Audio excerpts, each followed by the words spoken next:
a las fortalezas en la Edad Media, 2005.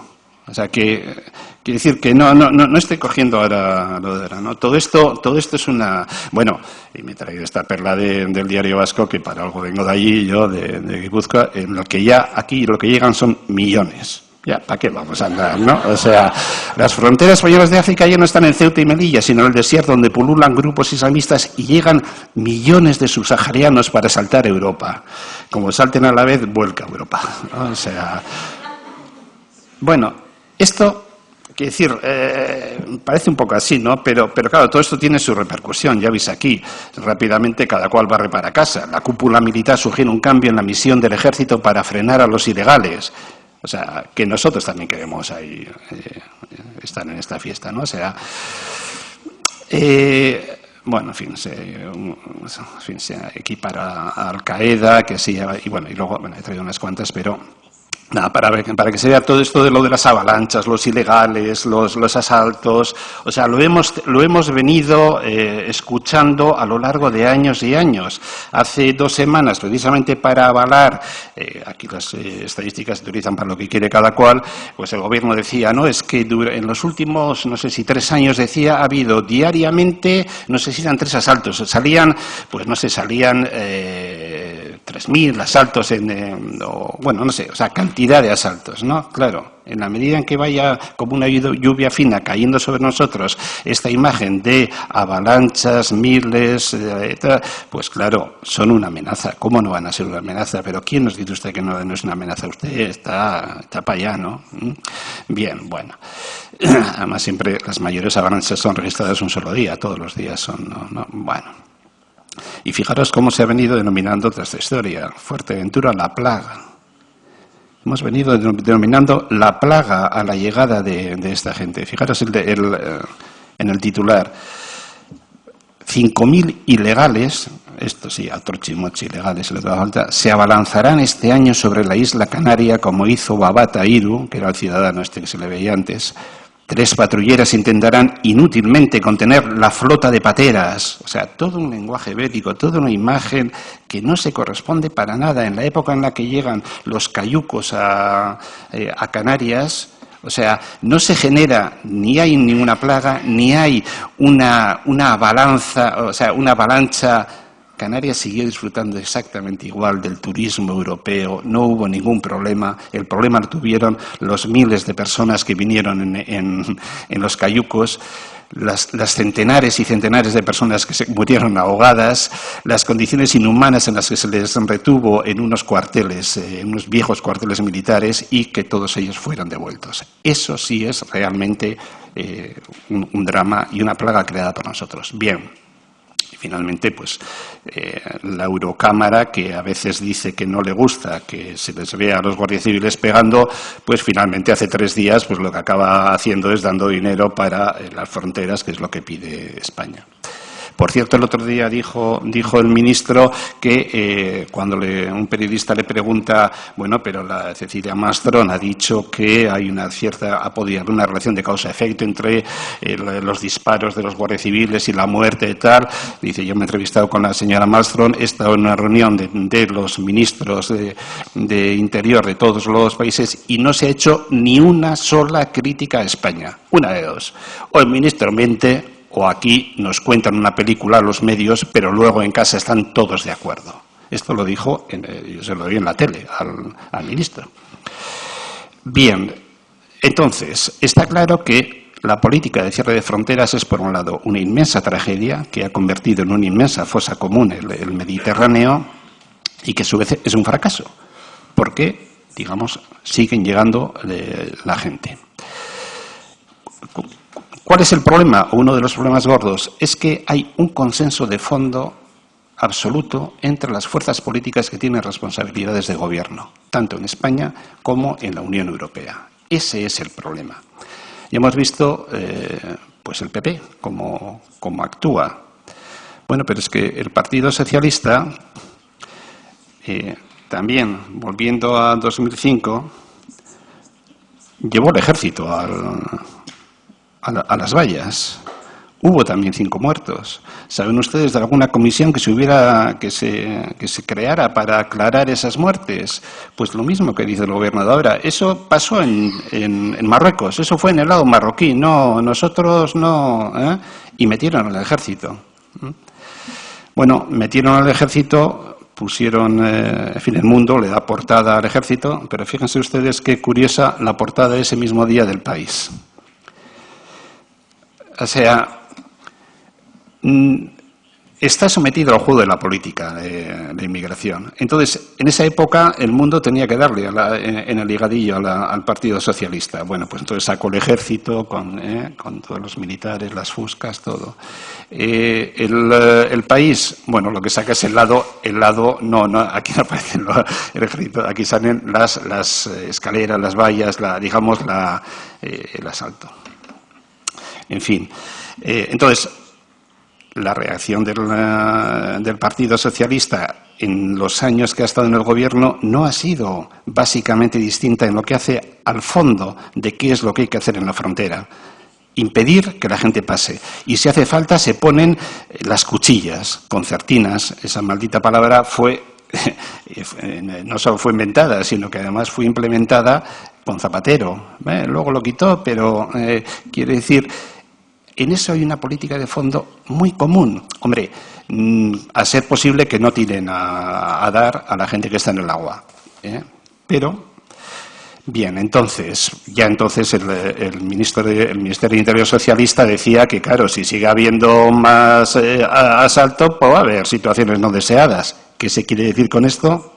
A buen entendedor, Ministro de Interior socialista.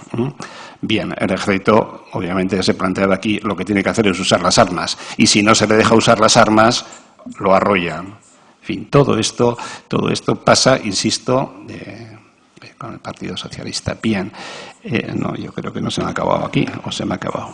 Igual sí. Bueno, pero sí. Entonces, sí, seguramente aquí es donde he perdido ya mi... Bien, no pasa nada. Entonces, este es un gran problema, porque la política, o sea, hay una comunidad de intereses sobre la política de fondo. Por parte del Partido Socialista, como decía, en este caso lo único que se cuestiona es la actuación de algunos guardias civiles y que si efectivamente han actuado como parece, pues tengan la correspondiente corresponsabilidad penal y la utilización política del hecho. Sí, se ha volcado, en fin, ha hecho lo que no ha solido hacer casi nunca. Estamos cerca de elecciones, entonces hay que pedir la dimisión del ministro y tal. Bueno, ya ha pasado un mes y medio y ahora ha dicho que si ofrece hace 3 días, que si el Gobierno ofrece información completa, bueno, pues que entonces pacto de Estado que se iguala de acuerdo en el grueso de las políticas, ¿no? Y puntea, Elena Valenciano anoche en la televisión decía, hombre, es que el Gobierno no pone el acento en las políticas de cooperación. Pero bueno, vamos a ver, ustedes han estado 8 años, por no decir los anteriores, con una miserable política de cooperación, solo que todavía la tiene más rácana porque ha recortado radicalmente los fondos de cooperación, pero es que en esa época hicieron un plan África que de las 4 medidas fundamentales, 3 de ellas tenían que ver con el control y con trabajar con los policías de los países de donde provenían los migrantes para que impidieran la salida de estos migrantes de sus países. Cosa que, por cierto, eso, o sea, no será un derecho universal la entrada en un país, pero sí la salida del propio. Bueno, todo esto se hacía entonces. Y de la 4ª medida, pues no, o sea, se quedó en nada. O sea que en el famoso Plan África de 2006. Entonces, pero esa fue es el único matiz en donde dice hay que poner ahí el acento. Bien. Y, bueno, que iba yo a seguir si no tengo nada. Y el otro componente, la Unión Europea. Y con la Unión Europea lo mismo. O sea, antes he citado, y no me parece anecdótico, lo de que declara el ministro. Nos hemos reunido todos los ministros exteriores y no ha habido una sola crítica por lo de Ceuta. Me parece muy fuerte que lo diga si es una mentira como una catedral. Y si no es una mentira, ¿qué es lo que está diciendo? Claro que Cecilia Malmström, hombre, hay un problema estético. O sea, es que, joder, que no ver a unos guardias civiles ahí tirando sobre una gente que está en peligro, bien, pero no hay ningún cuestionamiento de la política de fondo. Y en la política de fondo, la Unión Europea es quien está precisamente impulsando y unificando que haya este tipo de política. Claire ha estado hablando antes algo sobre ello. Bien, pues básicamente, ¿en qué consiste esto? Consiste en que no llegue los migrantes, en poner todo tipo de dispositivos para impedir el acceso, y está la agencia Frontex, y el encerrar a quienes estén ilegalmente aquí, toda la política de los centros de internamiento, o conseguir lo que llamamos en Microeurope la externalización de fronteras. Esto es conseguir que los países de donde vienen o por donde pasan estos migrantes hagan de gendarmes de la Unión Europea a cambio del chantaje económico. Bien, bueno. Estos son, digamos, el gran drama, es que hay un gran acuerdo sobre todo eso. Entonces, ¿cuál es, digamos, cuál debería ser la actuación? En primer lugar, un cuestionamiento radical de la actual política, de las actuales llamadas políticas migratorias, porque además de generar una gran tragedia, toda la gente que muere no muere porque ha habido un rayo, no, mueren por las políticas que implementa la Unión Europea. Entonces, además de ser una gran tragedia, son un gran fracaso. Cualquier empresa, si pone en práctica unas políticas, unas medidas, y no funcionan, no sirven para lo que dicen que es, para esas palabras bonitas de controlar los flujos migratorios, si no sirven para eso, habrá que cambiarlas. Luego, el planteamiento que desde una buena parte de la sociedad civil se levanta es, de lo que se trata es de coger justo el planteamiento contrario, es partir de la libertad de circulación. No solo porque haya unos asideros legales que hablan de esto, sino porque ese es el punto de vista a partir del cual podemos empezar a ver el resto de cuestiones conexas, el resto de cuestiones que se suelen poner sobre la mesa y que permitirían ver cuáles son sus perfiles concretos, cuál es el tipo de repercusiones que tienen en el terreno laboral, en el terreno social, en el terreno. Pero verlo a partir de girar partir de la libertad de circulación como premisa. Y, a partir de ahí, digamos, poder arbitrar unas políticas que sean, por un lado, más igualitarias, unas políticas que no solo estén pensadas en nuestro beneficio, sino en el beneficio de las dos partes, y que planteen en qué podría consistir esto que nadie niega, es el derecho soberano de los Estados a permitir entrar o no entrar a alguien. Pero no sobre la base de los intereses solo de una parte, de los intereses además a más económicos de una parte, sino a partir también de los principios y de los tratados sobre los cuales está edificada la Unión Europea. Bien. Esta sería, digamos, una de las cuestiones a hacer. En ello, pues, enredan algunas gentes. Microeurope, en la asamblea que celebramos en diciembre del año pasado, tras un periodo de debate, pues adoptó este posicionamiento en favor de la libertad de circulación y plantea, digamos, la necesidad de profundizar en este terreno.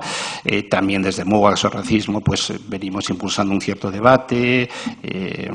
Este año pasado hicimos un seminario en el que estaba Claire, estaba Len y estaban otras gentes. Vamos a seguir con ello. Entonces, se trata de hacer unos debates que le den la vuelta al calcetín y que intenten, eso sí, tener un cierto eco, o sea, ganar unos ciertos espacios en la opinión pública.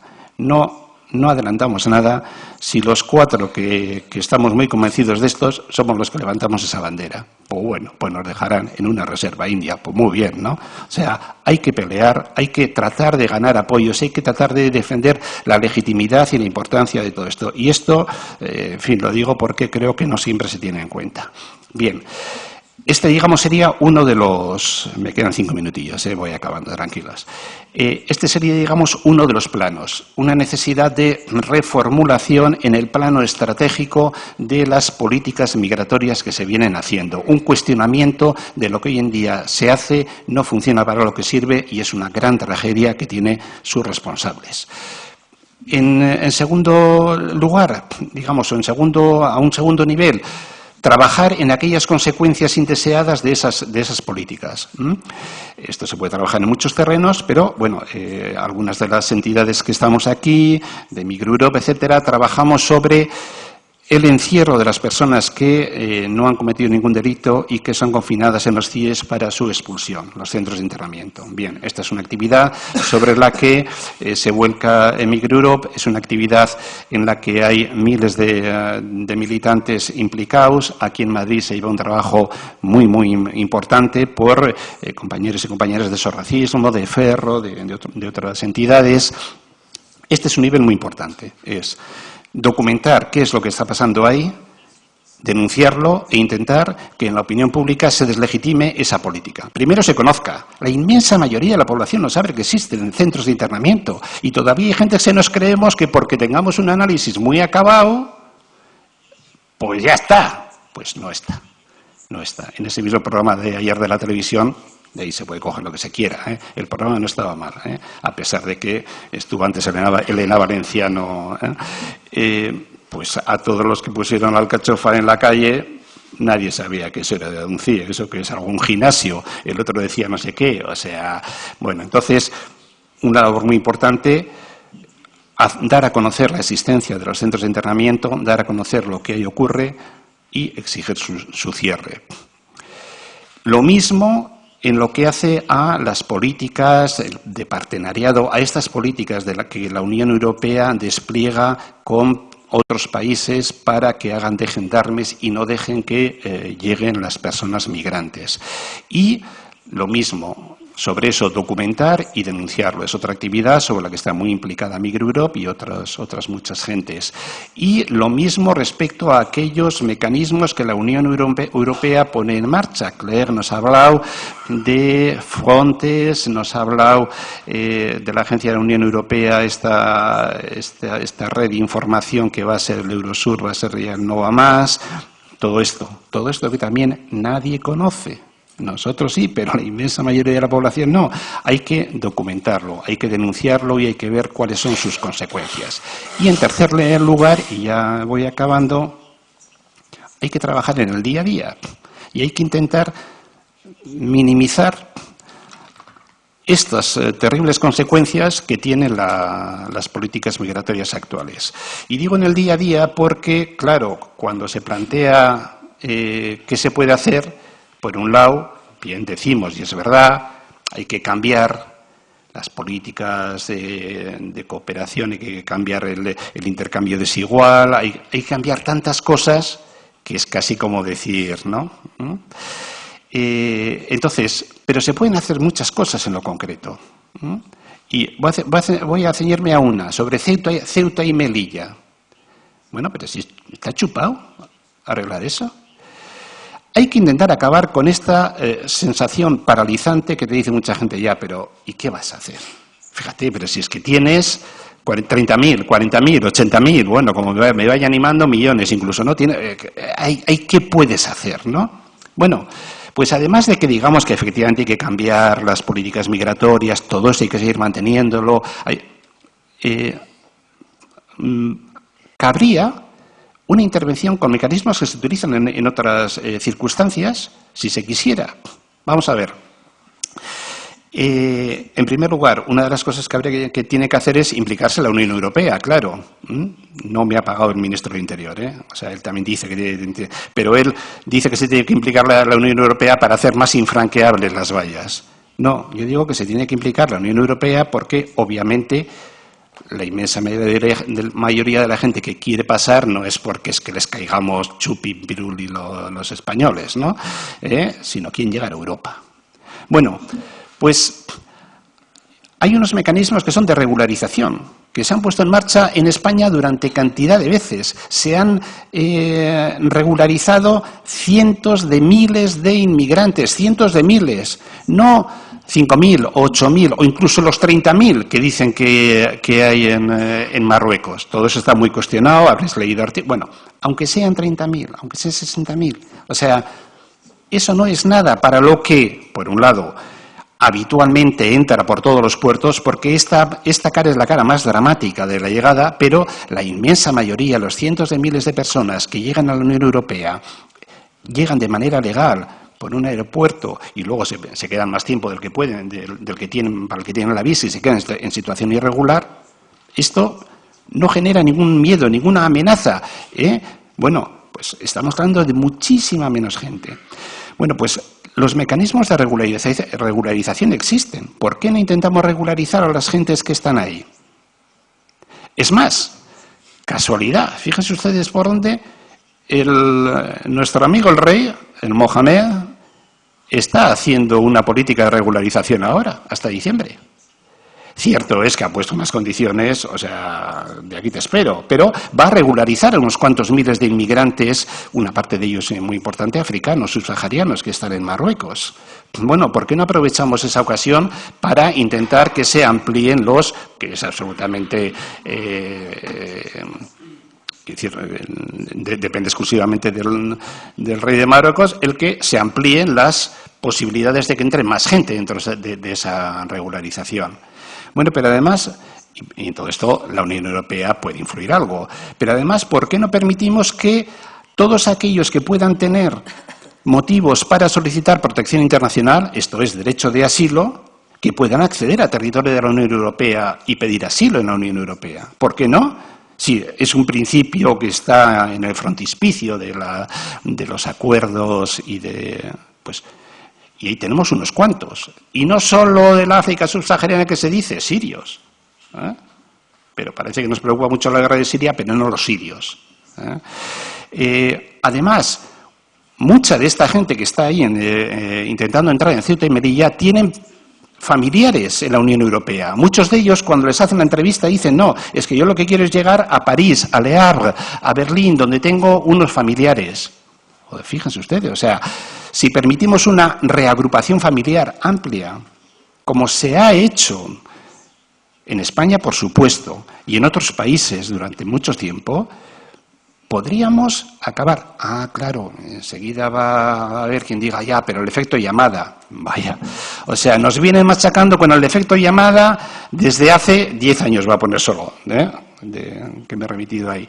Pero es que con el machaque, el efecto llamada sigue funcionando. Luego, no estamos para nada planteando algo que vaya a cambiar la situación actual de toda esa gente. Y finalmente, eso sí, acompañarlo con una política muchísimo más abierta de concesión de visados de entrada a los países africanos. África es el único continente en el que todos los nacionales de esos estados necesitan visa para poder acceder a la Unión Europea. Y es una visa que es dificilísimo de conseguir, a no ser que tengas dinero. Bueno, si hubiera una política de concesión de visas y sin todas las mafias que existen en los consulados, bastante más decisiva, una buena parte de ese drama, no todo lo demás que estamos hablando que hay que cambiar, pero de ese drama se acabaría.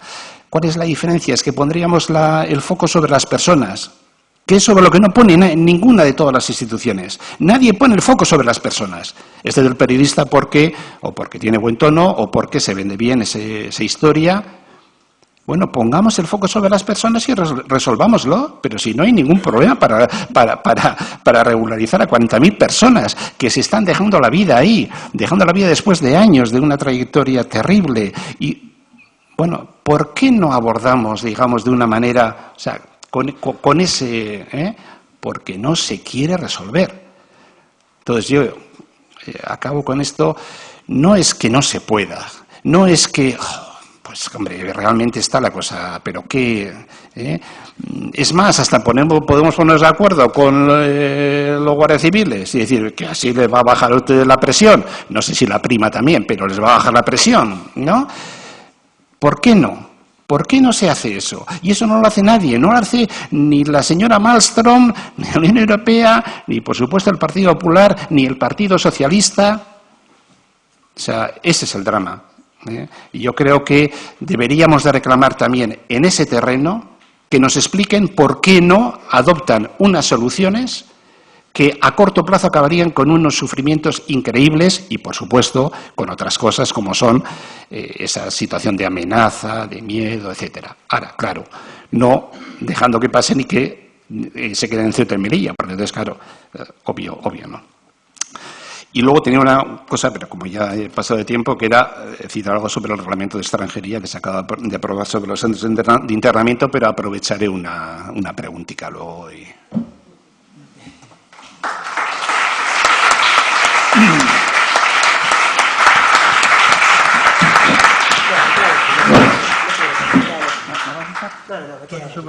No te preocupes. Gracias, Pello. Bien, ahora Mamadou Dia, que es autor del libro 3052, Persiguiendo un sueño. Es el testimonio del duro viaje migratorio a las Europas o a España.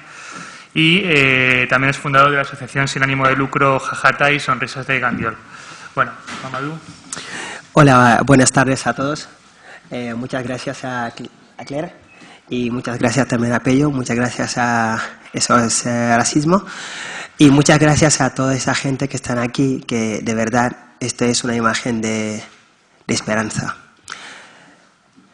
Es una imagen de esperanza porque creo que los que saldrán de aquí ayudarían a que, si dentro de aquí somos unas 30, 40 personas, ayudarían a que llegamos a ser 100 y 100 y 100 y 100 más. Y al final enseñaríamos a toda esa gente que se han proyectado tantas cosas que yo ya no me atrevo a proyectar cosas. Entonces, hay muchas cosas que están pasando, que están proyectándose, y otras que están pasando, que no se proyectarán ni hoy ni mañana. Y si no reaccionamos, los que seguirán pasando. Entonces, yo me dedicaría más a que intentaríamos ver qué es lo que se puede hacer para frenar eso. Es gracioso. Había leído aquí una palabra que es súper graciosa, el tic-tac, ¿no? El tic-tac, el juego entre los poderosos y el pueblo. ¿Sabes? Cómo manejan el pueblo. Este verdaderamente es un juego que he visto que funciona muy bien en los países desarrollados. Cómo manipular la información, cómo manipular el pueblo. Hace 10 años yo quería viajar, quería descubrir el mundo civilizado. Desde África había entendido bastantes veces insultos sobre el continente. Gente sin historia, gente pobre, gente sin estudios. Y oía bastante decir Europa, Europa, Europa, tierra civilizada.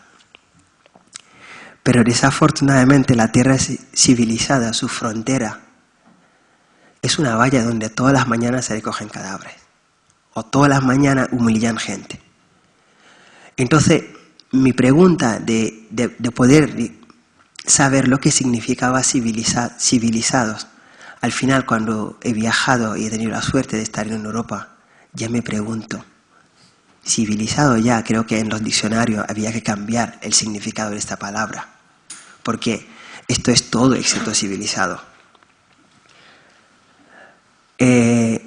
Hace como una semana estuve en Barcelona y estuve con el señor de Lucas, que es un escritor italiano. Estuvimos hablando y le preguntaba sobre capitalismo y humanismo. Le estaba diciendo si esos dos conceptos casan. El hombre me dijo no casan. Pero también mi estancia en Europa, viendo cómo está el pueblo europeo, sobre todo lo que todas las mañanas se despiertan muy temprano para ganarse la vida, cómo están explotados, también he visto que no funciona. Y últimamente, esos 3 últimos años, ya me confirma más de que eso no funciona. Por ejemplo, mira el caso de España ahora, frente a su crisis. No interesa. A Europa no le interesa a España. Su crisis no le interesa. Y veo que África es generosa en muchos sentidos, pero vosotros también sois generosos. El fondo de la Unión Europea es de cada céntimo de cada uno de vosotros. Es con este fondo que estas empresas que criminalizan a la gente en las vallas, en las fronteras, viven de este fondo. Y este fondo es dinero vuestro. Esa gente también que supervisa y que criminalizan gente en la frontera para hacer las máquinas que utilizan, explotan nuestras tierras. Es de donde sacan los recursos para poder criminalizar la gente. Pero he aprendido también que el sistema capitalista, en su enseñanza, en su formación, cuando forma a la gente, parece que le formatean y le quitan dos cosas que son muy importantes, que es el corazón. El corazón que siente, parece que la gente ya no tiene corazón, no siente nada. Hace 3 años decidí dejar de ver la televisión por solamente una razón, porque todos los días que yo llegaba a casa a comer, era justamente este momento que sacaban las imágenes de Siria. La gente muriéndose de hambre y muriéndose todos los días. Y este momento es el momento que coincide con que yo cogía mi plato para comer. Llegué a un momento y dije, pero día, ¿qué te está pasando? ¿Cómo puede comer viendo esas imágenes? Claro, porque ya era como una cosa que yo aceptaba. Y es lo que está pasando. Todos al final aceptamos que en Melilla se muere gente. Que los sin papeles se le pueden hacer cualquier tortura. Pero también todos compartimos de que nacimos libres e iguales de derecho. Pero parece que cuando un grupo minoritario le están explotando, parece que nos da ganas de verlo. O parece que si no nos toca, no pasa nada. Un ejemplo muy directo, los del 15M. En principio, no. Pero al final, si el 15M hubiera sido un movimiento que alcanzó su objetivo, hoy los parados en España no hubieran llegado a alcanzar lo que han alcanzado. Si el pueblo llegó a unir toda su fuerza y a hacer frente a lo que estaba pasando, no hubiera tanto desahucio en España. Y el problema no llegaría en donde está ahora. Si la Unión Europea tiene tantos millones de euros para poder frenar las entradas de los inmigrantes y frenar a esas empresas de última tecnología, es decir que también tiene la pasta suficiente para salvar lo que está pasando en España. ¿Qué pasa? No le interesa. Esto es el verdadero poder del capitalismo. Cuando no interesa, no interesa. Claro, luego también el sistema educativo. Estamos frente de la juventud española más formada, pero más formada, con todo lo que tú puedes hablar de tecnología y de herramientas para formarlas, pero no les han dado las herramientas necesarias para poder vivir. ¿Están formadas? Sí. ¿Pueden vivir? No. Están obligados, al igual que a nosotros, de marcharse y buscar otros destinos. Los que fallaron en esa política de poder regalar a esa juventud un futuro mejor, en vez de solucionarlo, no. Por ejemplo, en el caso de Cataluña, donde estoy viviendo ahora. A los españoles aquí les habían vendido de que la crisis estaba causada por los inmigrantes, ¿no? No han quitado tantas cosas, la salud y unas cuantas cosas a los inmigrantes. ¿Por qué? Porque en principio les habían vendido a los españoles que nosotros éramos la causa de la crisis. En Cataluña les han vendido que la crisis es culpa de los andaluces y del dinero que está destinado a Madrid. Y esto es el tic-tac que hay dentro del sistema capitalista. Y creo que es un deber de cada uno de nosotros reaccionar. Decir que yo no participaré a esto. La gente que criminaliza a gente utiliza vuestro dinero. Es vuestro dinero. Utilizan también nuestros recursos. Francia es un país que ha torturado durante muchos siglos mi país. Y otros tantos países africanos. Pero Francia es el país que se atreve a poner en su bandera libertad, liberté, égalité y fraternité. Esas 3 cosas, esas 3 palabras que son maravillosas, son lo que han quitado mis abuelos y a nosotros también. La libertad. En Senegal, en la Embajada de Francia, en la puerta, hay un cartel más grande que este que pone: al cumplir todos los requisitos para poder pedir el visado no significa que te lo demos. Esto es gracioso. Es gracioso. Son miles y miles y miles de senegaleses que se presentan todos los días en la embajada, todos los años en la Embajada de Senegal, pidiendo visado, pagando unos casi 150 € para los trámites de sus documentos. No hay ningún senegalés que le han devuelto este dinero. No hay ninguno. Y os estoy hablando de décadas que esto está pasando. Y es este país que se atreve a decir que es un país de libertad. Vamos a fraternidad, que también es maravillosa como palabra. Fraternidad. Fueron ellos los que nos imponieron a nosotros las fronteras. Si alguno de vosotros habéis estado en Senegal, veis que Gambia está dentro de Senegal. Si fuera una cara, Gambia sería la boca.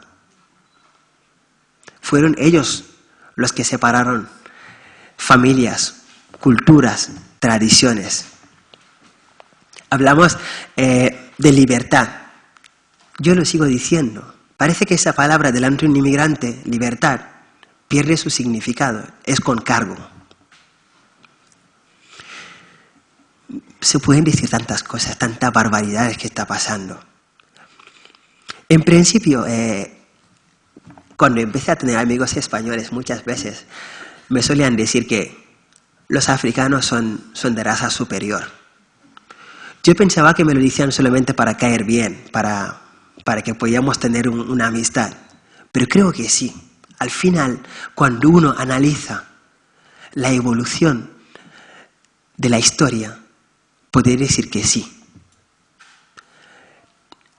4 siglos de esclavitud, más de 20 millones de africanos se sacaron para llevarle al primer mundo.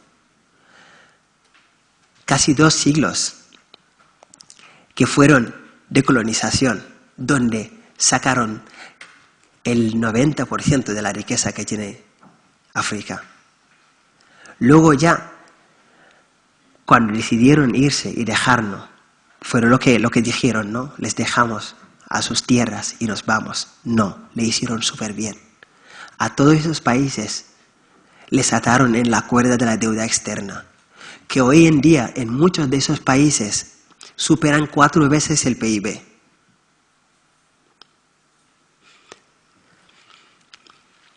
Se le siguen insultando.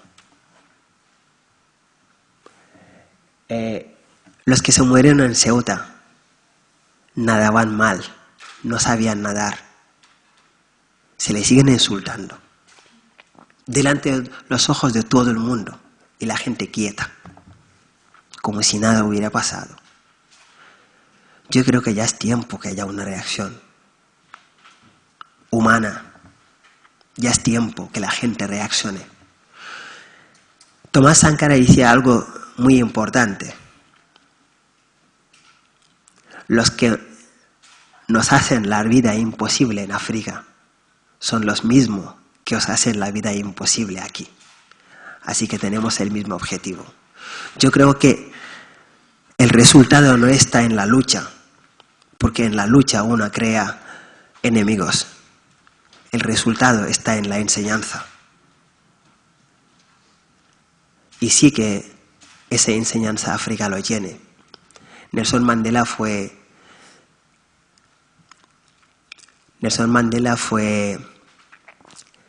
torturado durante 27 años. Cuando salió, enseñó lo que significa el perdón y el valor de la humanidad. Eso es el mensaje, eso es lo que tenemos que seguir enseñando. No han quitado todo, pero la esperanza y la sonrisa nunca han llegado a quitárnoslo. Y esto es lo que hará que nosotros siempre seguiremos por delante. Y también lo digo como mensaje de esperanza. Los que nos hacen la vida imposible aquí, nos llevaremos sus hijos, sus nietos, sus amigos. Les llevaremos a África y le enseñaremos realmente lo que significa civilizado. porque es una tierra de tolerancia. No me voy a entretener mucho.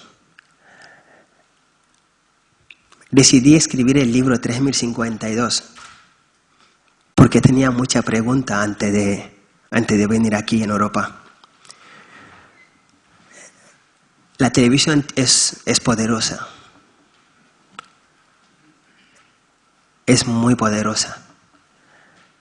Nos vendieron tantas mentiras que nosotros queríamos ver de verdad si eran verdades. Pero al venir aquí y ver esa realidad, la decepción no nos deja otra opción que volver en casa y intentar vivir dignamente. Decidí escribir el libro por enseñar realmente a la gente, sobre todo mis hermanos africanos, qué era Europa y cómo se vive en Europa. Antes de salir a África, veía que en muchos países su sueño era ser países desarrollados. Pero después de estar aquí y ver realmente lo que es el desarrollo, ya a mi continente África le recibo todo excepto el desarrollo. Porque el desarrollo no va con vida. Decidí crear la ONG Jajatai después de la publicación del libro 3052 por dos razones. Uno era poder ofrecer a los jóvenes que tenían ganas de llevar su vida por delante estando en África, poder ofrecerles la oportunidad de poder desde allí, crecer dignamente.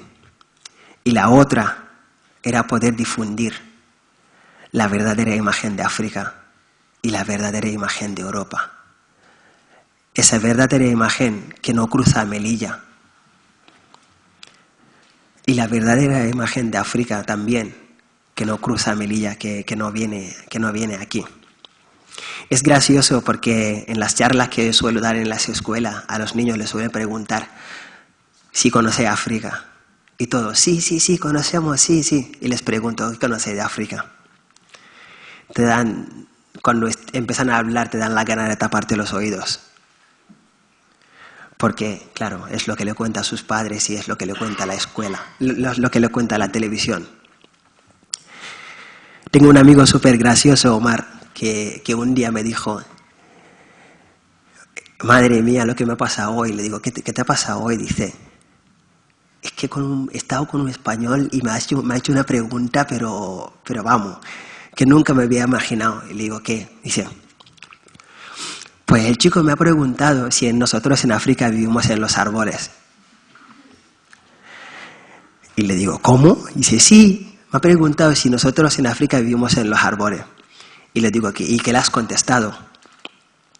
Me dijo, pues yo le he dicho que sí, que vivimos encima de los árboles y que el árbol enfrente de nuestro árbol es donde vive el consulado de España. Y dice, ¿ah, sí? Dice, claro, hombre, si viene en un país donde la gente vive en los árboles, tendrá que vivirse en los árboles, tendrá que aprender a subirse en los árboles y vivir allí. Es gracioso, o sea, lo que se desconoce de África. Las cantidades de cosas que se desconoce. Y su imagen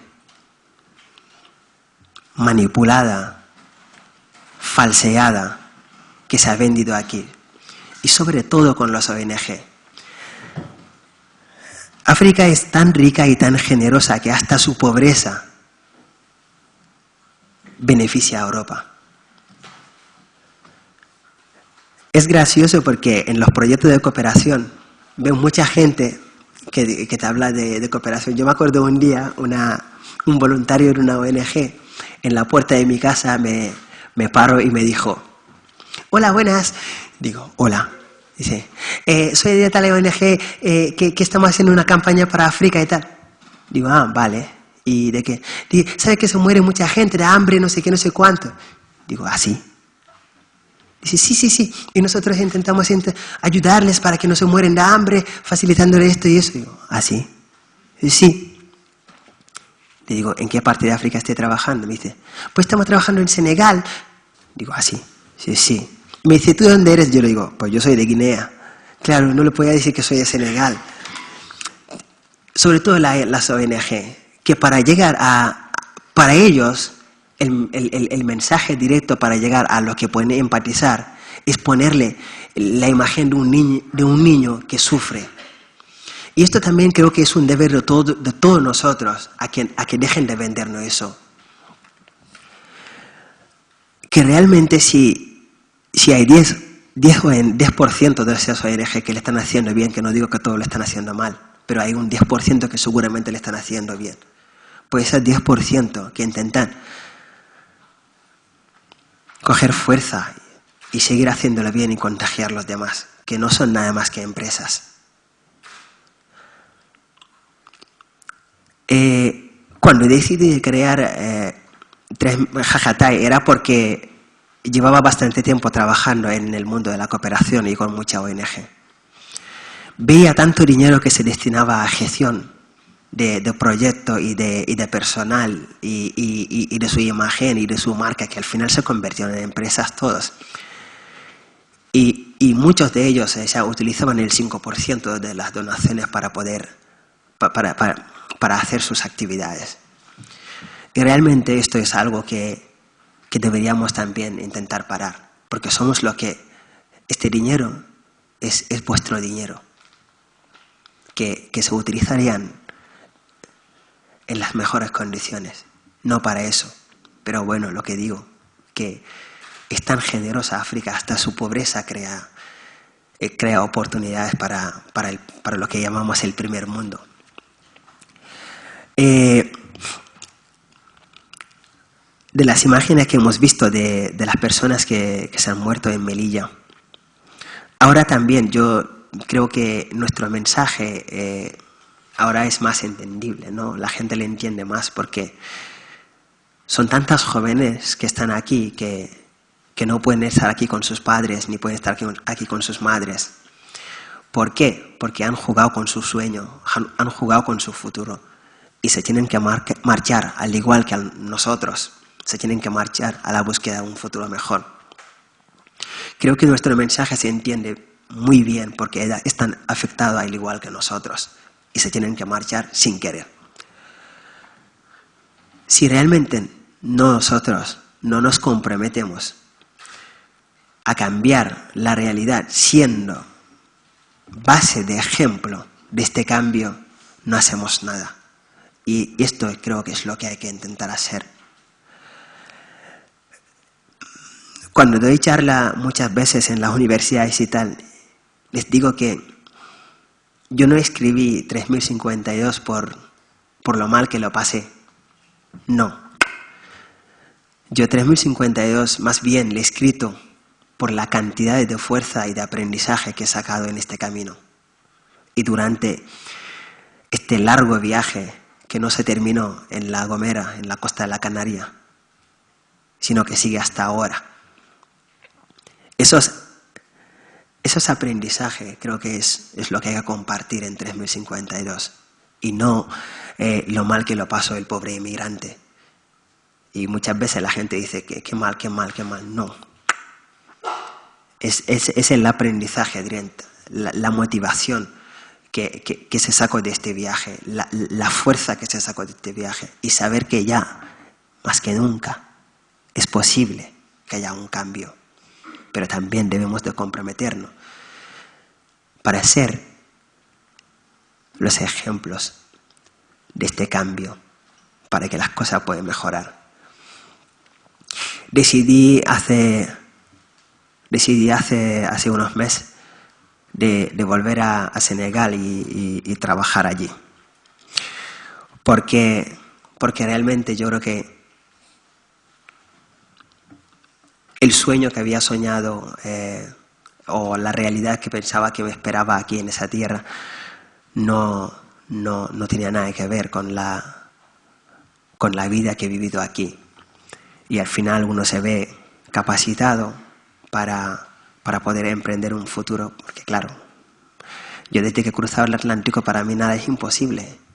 O sea, todas las cosas es imposible. cruzar el Atlántico en un cayuco de 12 metros con 84 personas, es como que te enfrentas tantas veces con la muerte que tú dices, pues todo es posible. Si me he enfrentado tantas veces con la muerte y no has querido de mí, pues decir que todo es posible, el camino es mío. Y creo que todo es posible, si realmente nosotros nos lo creemos. Nos venden que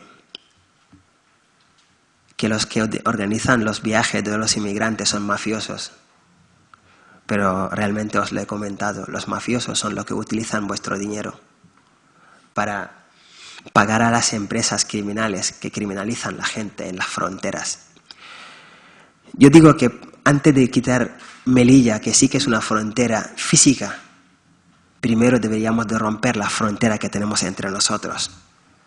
Porque aunque Melilla lo vemos todos los días en la tele y en los medios de comunicación, hay una frontera que tiene más fuerza, que es la que nos ha inculcado este sistema, que es la frontera de la ignorancia y la frontera del miedo, que hace que muchas veces nos podemos cruzar hasta chocarnos sin querer ver la otra persona.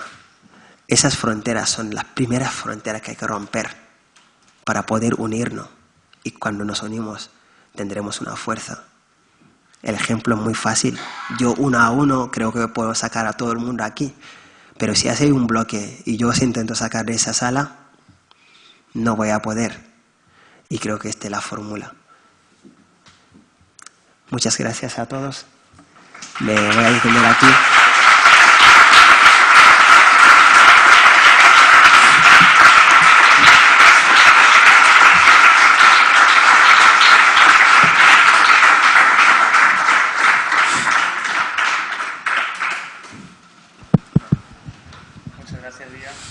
Vosotros. Y bueno, son las 9:05, tenemos hasta las 9:30. Tenemos hasta las 9:30 más o menos para el turno de preguntas, comentarios. O sea que cuando queráis, si queréis hacer alguna pregunta, algún comentario sobre la mesa redonda. ¿Nadie se atreve? Ahí. Gracias por la charla. En primer lugar, quería saber la opinión de alguno de los ponentes respecto al anuncio del Ministerio del Interior, que quiere legalizar las prácticas de devoluciones en caliente, quiere elevarlas a categoría de tratado internacional. Me gustaría saber las consecuencias que supondría eso a nivel de política internacional y por qué quieren hacer estas devoluciones en caliente, es decir, sin ningún trámite ni papeleo, si se esconde detrás ese negocio que son las CIEs y quieren privatizar un poco todo este negocio de la inmigración. Gracias. No sé si... Pello, ¿qué has hablado sobre ello? Sí. Bueno, el que quiera legalizar, yo diría primero porque es lo que vienen haciendo sistemáticamente desde hace años. Es curioso que las cámaras que tienen puestas en la frontera, ahora parece que no es exactamente así, pero bueno, durante un tiempo decían que no enfocaban precisamente las puertas por donde devolvían a la gente que pasaba la frontera y la mandaban ahí. Entonces, vienen haciéndolo hace tiempo. El por qué, hombre, es la medida más sencilla y más disuasoria, en teoría, para quien pasa la valla. Si sabe que pasando la valla, aunque pase la valla, lo van a echar. ¿Y por qué quiere hacer esto? Porque la ley es un engorro cuando se trata de reivindicar derechos, ¿no? De proteger derechos. Precisamente una de las cosas, tenemos muchas cosas que no funcionan en este país, pero hay unas leyes y hay unos derechos reconocidos en las leyes, que muchas veces son muchos menos de los que queremos, pero los que están reconocidos por las leyes son una barrera frente a la utilización abusiva del poder. Y entonces, esa es una. O sea, hay una serie de derechos que hasta ahora parecían elementales, que es que si a alguien le van a expulsar, Si alguien que está en suelo español, porque claro, todos esos circunloquios que han hecho de que si en la playa, o sea, si te pones detrás de la Guardia Civil sí, pero delante no, eso no es España. Bueno, todo eso es un poco, si no fuera por lo trágico, es de risa, ¿no? Pero hay una serie de derechos y claro, esos derechos puede suponer que una parte de ellos no puedan ser expulsados. Por ejemplo, si demandan asilo, porque una buena parte de ellos provienen de lugares no solo donde hay guerra, porque la protección internacional no solo está prevista para casos de guerra, para otros muchos casos también, de persecución, de discriminación, por razones de sexo, por mil razones, ¿no? Entonces, claro, si tú tienes derecho y no te voy a poder expulsar, ¿no? Pues me quiero cargar ese derecho. Pero de todas maneras, como he dicho antes, yo creo que eso le va a costar, o sea, va a tener que retorcer mucho la ley, el gobierno, si quiere sacarlo adelante. Porque el non-refoulement, o sea, hay un principio en torno a la protección internacional que es que tú no puedes devolver a alguien sin analizar previamente si tiene derecho o no al asilo. Entonces, si tú lo que coges es, según pasa, lo devuelves, no das esa opción. Eso no es tan fácil cargárselo. La ley de extranjería, bueno, seguramente igual no les cuesta mucho llegar a un consenso en eso que llaman políticas de Estado, pero entonces yo creo que sencillamente es un elemento de disuasión y un elemento de recorte de derechos que conocemos en tantos otros terrenos, pues aquí también, solo que por la brava,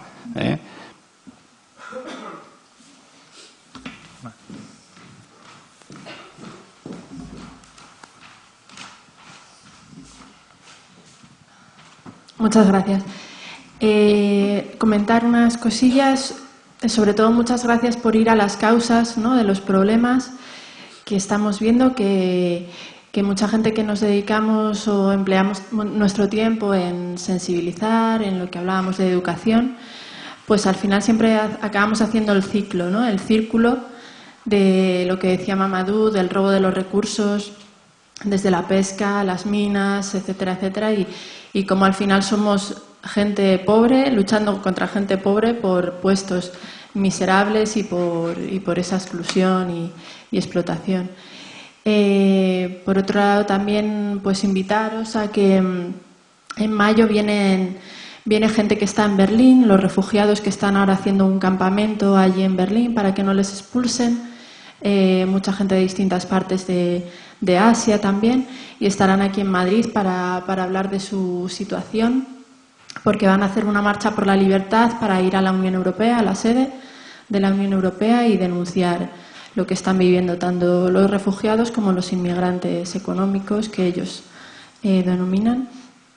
Y nada, que seguimos en el día a día. Gracias a todos.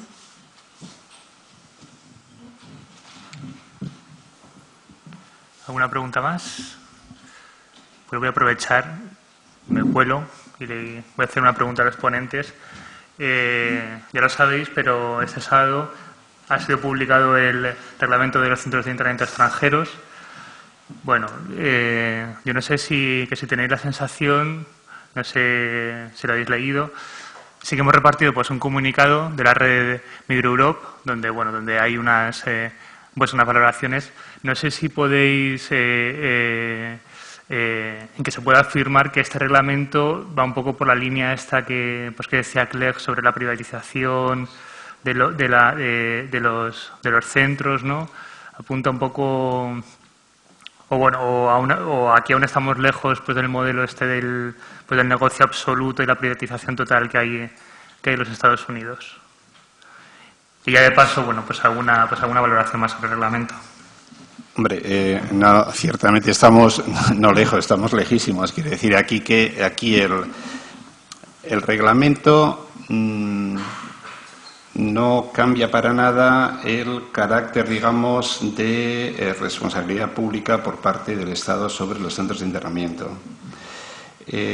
No solo la seguridad recae en la policía, y fíjate que podían haber abierto la mano porque están ahora privatizando una buena parte de la seguridad, ¿no? Pero no, la seguridad recae en las fuerzas de seguridad, está en el cuerpo de policía, Y para la gestión también tiene que ser con funcionarios del Estado.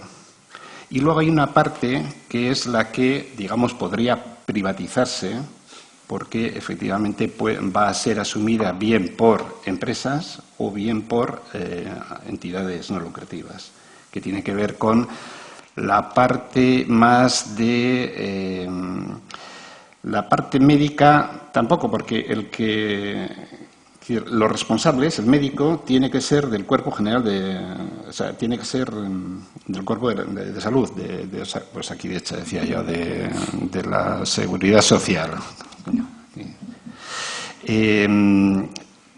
Y sí puede haber una gestión, digamos, una contratación de enfermeros, etcétera, que sea privada. O sea, sí hay abierta la puerta a la participación, no solo de entidades sociales, sino de empresas, pero en lo que es, digamos, la gestión de aquella parte de trabajo social, que no está para nada definido, si es más allá que los ratos de ocio.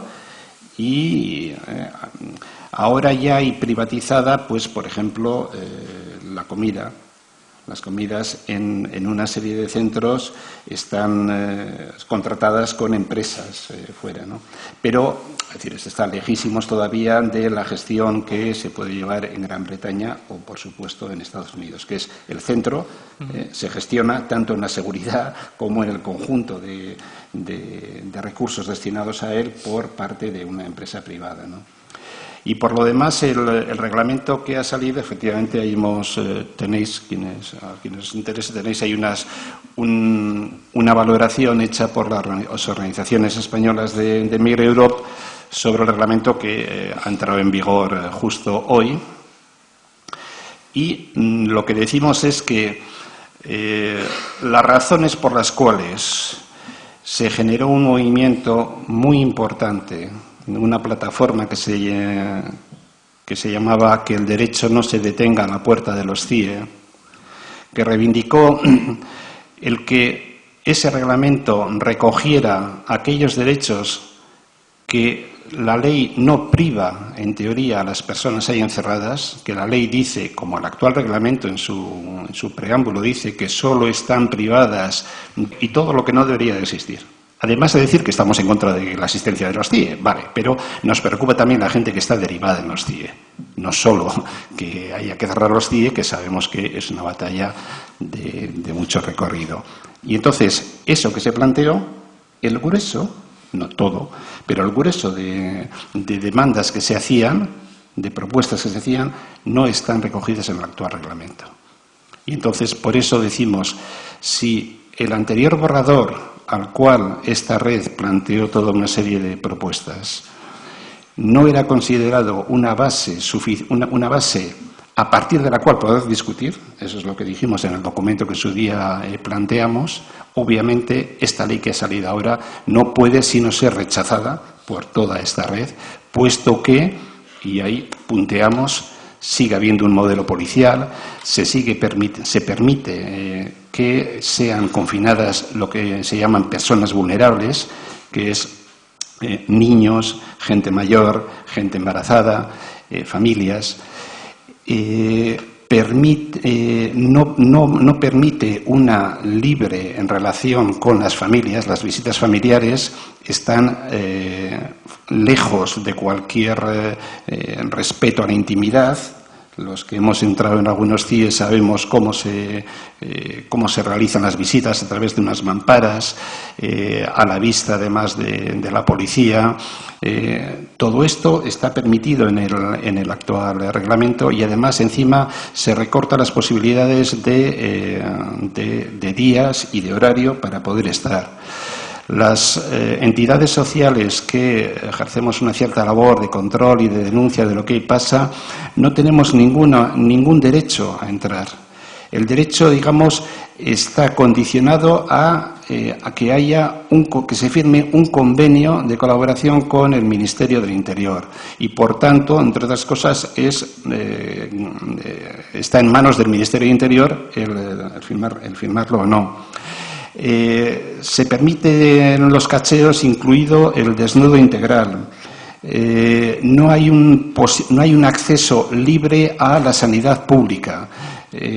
Bueno, es decir, hay todo un rosario de cosas que veréis en el desglose que hemos hecho que nos llevan a que, aunque hay algunas cuestiones que se han modificado a mejor, el grueso de la regulación responde a una lógica policial y una lógica de restricción de derechos.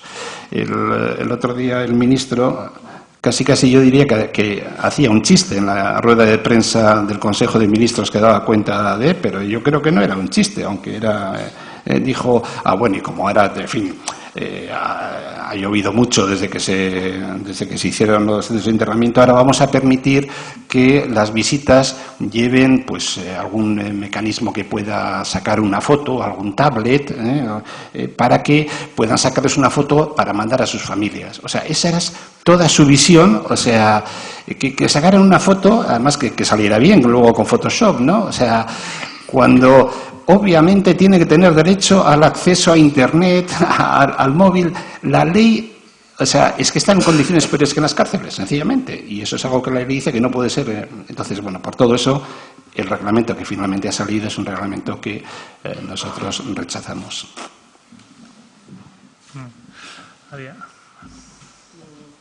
Buenas tardes.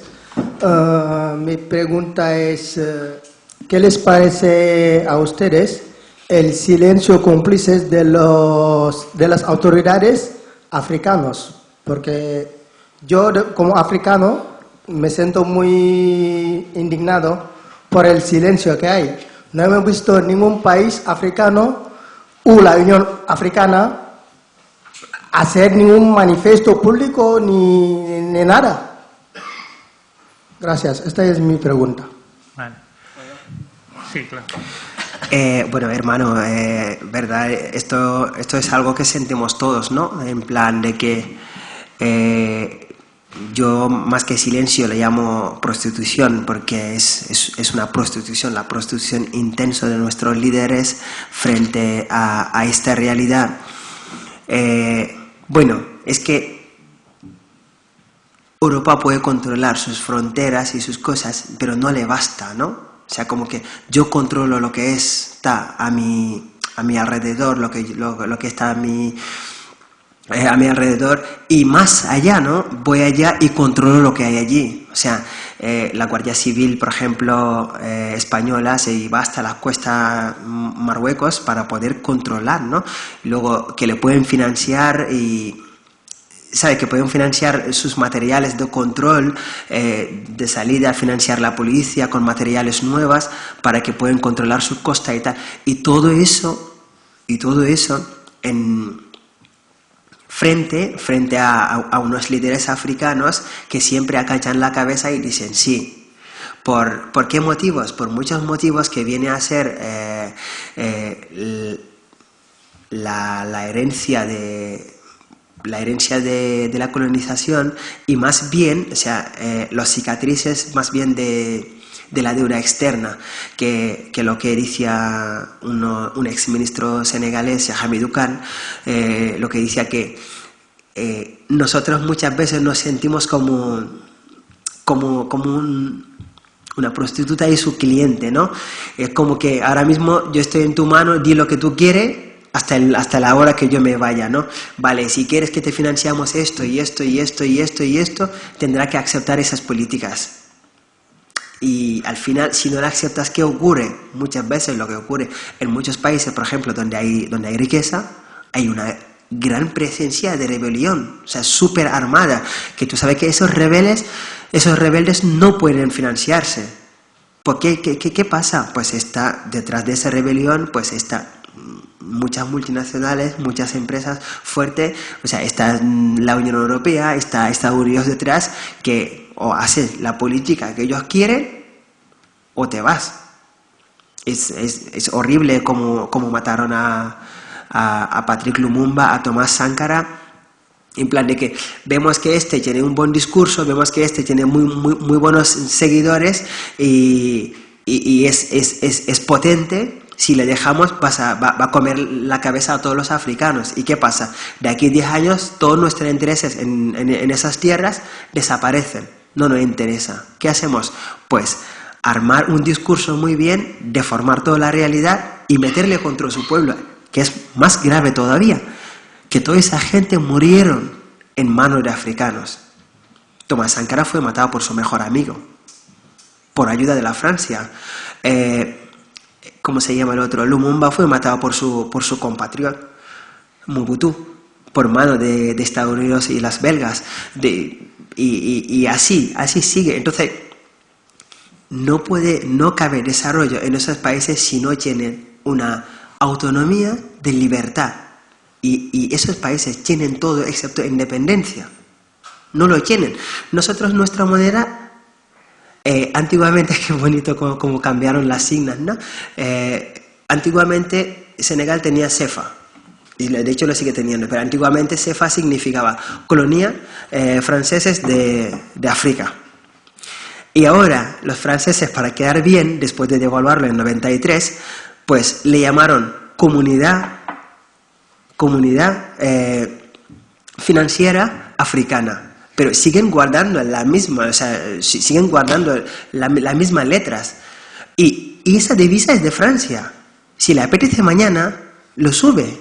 Si le apetece pasado mañana, lo baja. Y no puede haber desarrollo si un país no tiene una autonomía de libertad, una autonomía financiera y una autonomía política. Y esos tres, casi no hay ningún país africano que lo tiene. ¿Por qué? Porque estás a punto de perder esto y esto y esto si no hace esto.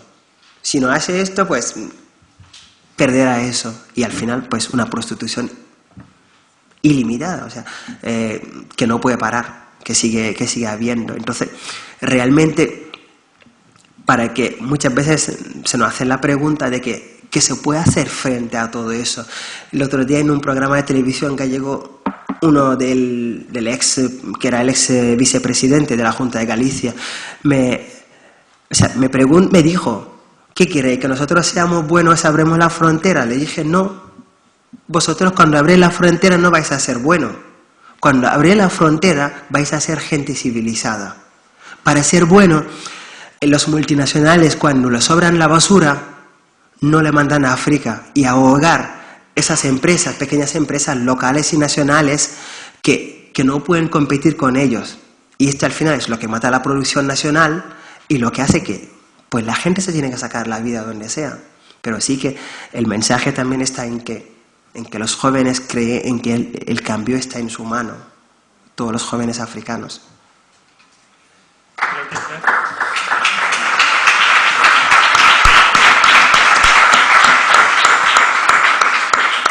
Creo que Gleb quería hacer una puntualización sobre la anterior pregunta, ¿no? Lo del reglamento. Oui, je voulais faire un commentaire avec... Sí, quería hacer un comentario. Igual que en Francia, el Ministerio del Interior francés anunció anteayer que iba a presentar un decreto que prevé la posibilidad de que las asociaciones francesas puedan acudir a los centros de detención de inmigrantes. Y para comentar lo que ha sucedido, un reglamento para permitir el acceso para un derecho de vista que viene siendo reclamada por varias organizaciones desde hace 2 años. Hubo un primer decreto con muchas restricciones que no respondió para nada a nuestras expectativas, como decía Pello, que nosotros, digamos, recurrimos ante la justicia, perdimos ese recurso, pero persistimos en nuestra negación a conformarnos a todo lo que nos imponía el Ministerio del Interior, boicoteando los derechos de visita que pretendidamente eran abiertos, pero de hecho muy restringidos. Esto duró 2 años y esta lucha, acompañada por campañas de visitas que realizamos en el marco de Migre-Europe en Francia y en España, acabó poquito a poco a llevar frutos. El decreto no es lo que esperábamos, pero ha mejorado mucho.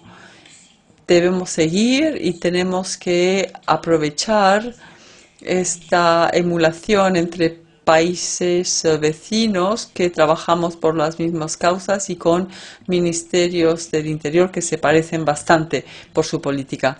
Me gustaría hacer un comentario sobre la cuestión que acaba de plantearse con respecto a los gobiernos africanos. No tengo nada a añadir a lo que tú has dicho, simplemente recordar que hubo una primera reunión en la que se reunió la Unión Africana y la Unión Europea sobre migración y desarrollo en Rabat en 2006, que fue un desastre ya que ilustraba el compromiso de los gobiernos africanos que aceptaron todo lo que propuso Europa en materia de gestión de la inmigración.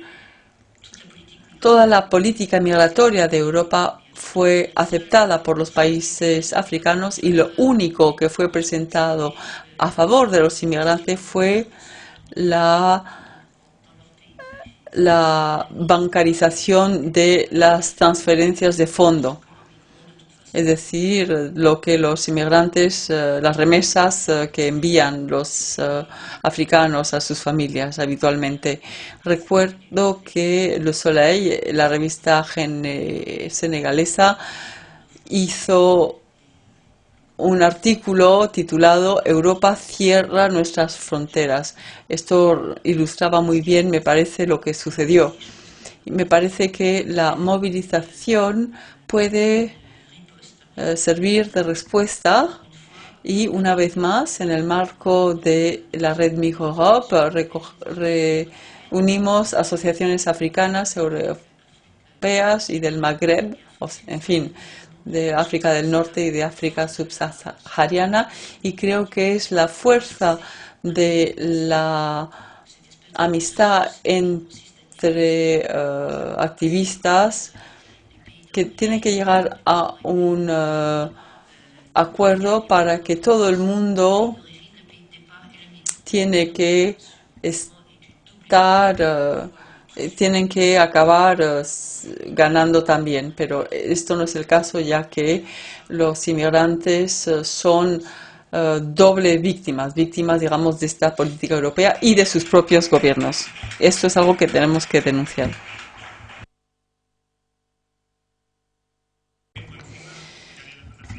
Pero bueno, ya nos están avisando que se nos acaba el tiempo. O sea, que lo siento por las palabras pedidas, pero tenemos que concluir. Bueno, muchas gracias una vez más a la Casa Encendida, a los ponentes, Pello, Clegg, Mamadou Dia, ya que, bueno, creo que ha sido una mesa redonda más que interesante. Creo que hacen falta estos espacios de reflexión en los tiempos que corren, tiempos donde se puede hablar de, pues eso, de la militarización, del blindaje de los muros y de la tragedia que está pasando en las fronteras.